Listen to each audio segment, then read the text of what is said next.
Hello, this is my Diaspora mapping project, and I'm Madeline Wilson. So a little disclaimer, first I'm going to do my dad's side of the family, but I don't know much about either side of my family, my mom's or my dad's. Since the immigration of my family happened so long ago, it was hard to find out answers. I asked around, but there wasn't much to know. So my dad's side of the family, or my grandpa's side, is originally from Scotland. My great-great-grandparents were a part of the Gun clan in Scotland. This picture shows a little bit about the information. So Wilson, I don't know why it's so blurry, but I have this in my house. There's our tartan, I think that's what it's called, the plaid at the bottom. So they came to America in about the 1920s-ish and landed in Pennsylvania. Scotland during this time had such high poverty levels and unemployment rates that many Scottish families moved to America to find better opportunities. This is most likely why my family moved to the U.S. After the World War I, there was a huge baby boom and the population soared. But soon after, a large population dropped because a lot of people immigrated away. The poverty and unemployment rates likely came after the war because the war brought a boost to industries such as coal, shipbuilding, and steel. So after the war ended, those jobs weren't needed and there was a drop in their living.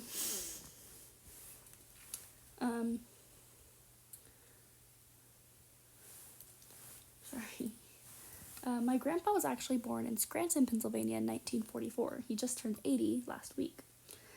His family eventually moved to California in the 50s to join the giant boom in agriculture happening. They had a farm and raised grapes for raisins. So that's about all. They moved to California to grow and produce an ag, and we're no longer a part of the ag, but that was a part of my grandpa's life and my dad's life for growing up. So then I couldn't find anything about my dad's mom's side of the family. I knew she lived in LA before she came to Fresno, but she's been out of it, so I didn't get the opportunity to ask her. So my mom's side of the family, again, I couldn't find that much out, but my mom's family, or my great-great-grandparents, actually moved to America from Russia. When they came to America, they even changed their last name to sound less Russian and more to an American name. Again, I couldn't find much about it, but I'm assuming this wave of immigration during the 20s, I think, came right after the Russian Civil War to avoid the fallout from that and such. So I don't know 100%, but it's a high chance that because of this Civil War and then coming to America, they changed their name to sound less Russian because a lot of Americans were afraid of the Red Scare, like this picture, and communism and the lies and the radical ideas that were going around. So they moved to the U.S. I don't know where in the U.S. they moved to. I've heard they also moved to Canada, so somewhere, but eventually they made their way to the Central Valley, and they've been here ever since. So I know at least my great-grandparents, they lived in the Central Valley. So I don't know how they got there. My grandparents did not know, so there we go. So next is about migration and diaspora. So diaspora, to me, is all about when migrants have beliefs of their country of origin and how their migration journey has shaped them and influenced them to how they are. So for my family, since we moved over to America a long time ago, we don't really have traditions that draw back to our country of origin. So I don't really relate to that part. But migration did help my family because it created opportunities that I now get and my grandparents and my parents got that they may not have gotten otherwise if they didn't come to America in the first place. So my grandparents, they were raised definitely a lot different than how I was raised. A lot of the differences that stand out to me, like just when you talk to us, is based around politics and our beliefs. So all four of my grandparents are pretty Republican and we don't believe the same things, but they grew up in a different time than me, and they've become some of them have become a lot more open to just today's age and how things are done. So my siblings and I, on the other hand, have pretty similar beliefs. We think a lot of the same things and such. But even to my youngest sister, who's only 4 years younger than me, I feel like there's a bit of difference, not in the way we think, but the way, just things we know. Like, I think about the LGBTQ community. Like, she teaches me things about it, and, like, I had no idea. But that's, I think, difference from, like, my generation and my siblings versus my grandparents. Like, today's generation, we're a lot more open-minded, and we'll learn new things and be open to new things. And, yeah. And then there was another part where it was asking about people's, when they become more white or try to be more American. And I am a white American, so I don't feel that way. But to me, I think it's about when people try to seem more white to fit in more with the white people of America because they don't feel appreciated in their own culture, so they try and be someone else. But it's really just them trying to figure out who they are, I mean. So it's not really them becoming more white, it's just them becoming who they want to be. So, yeah. And then continued some more about it. So, migration is actually the thing that has allowed for intercultural communication to even happen. Without any sort of migration, there would be no sort of mixing or communicating between different cultures.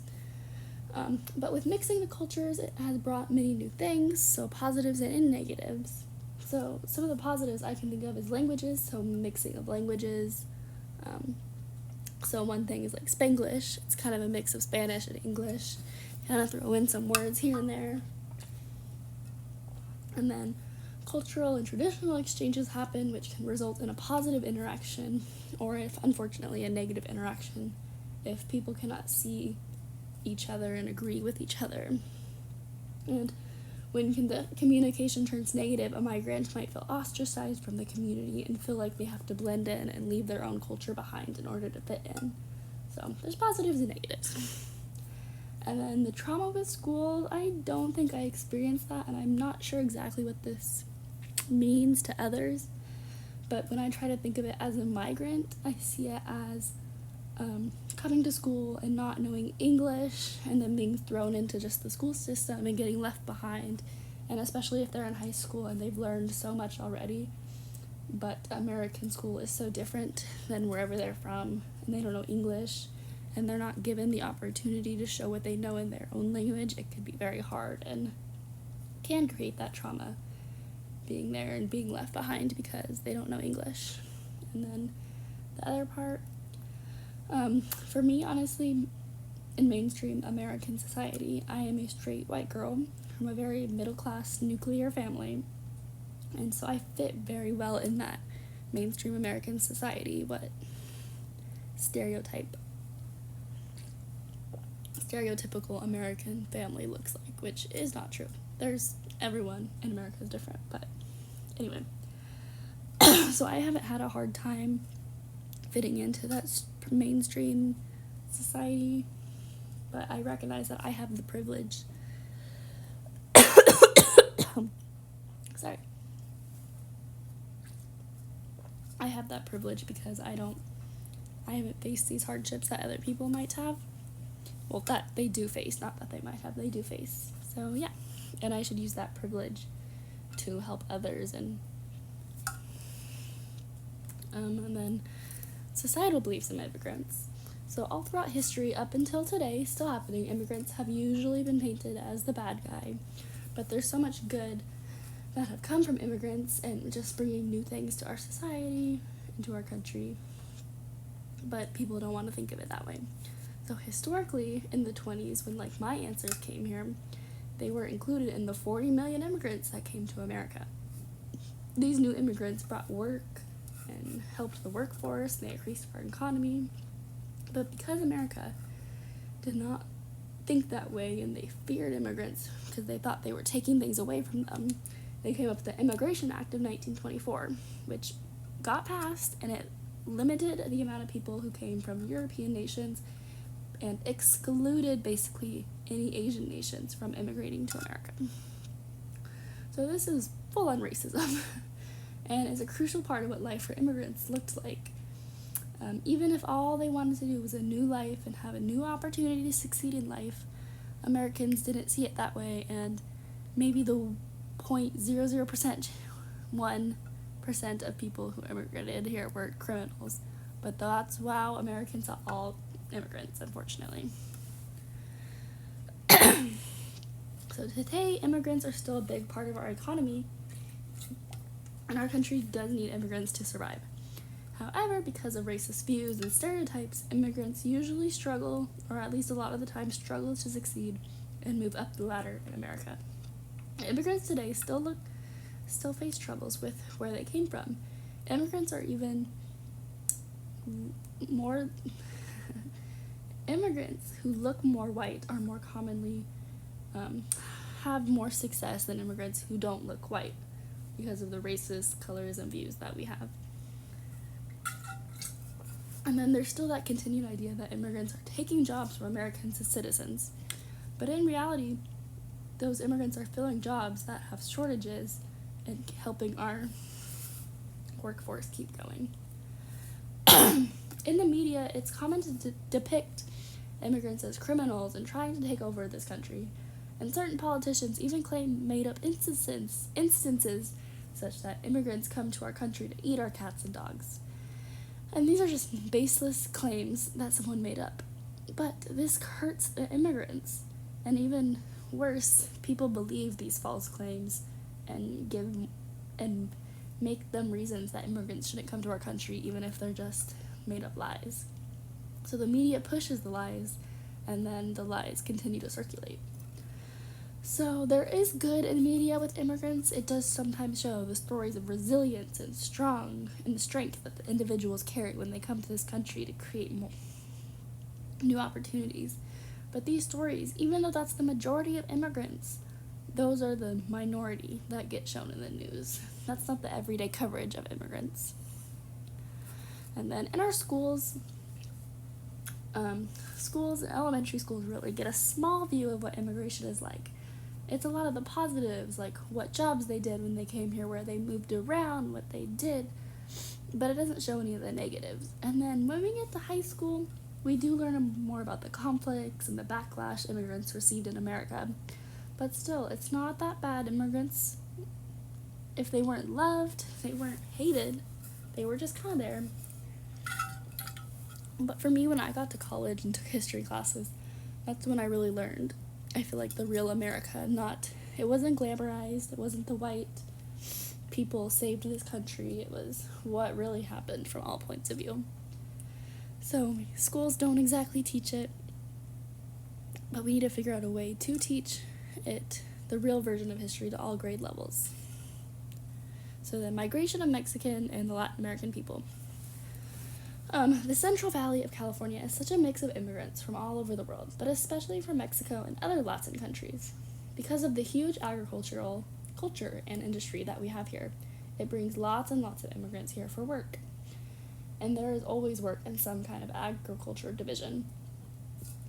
Because of this, over 50% of Fresno and the Valley is mostly Hispanic. And this has brought much of the Mexican culture here, which through food, traditions, music, dancing, and even holidays.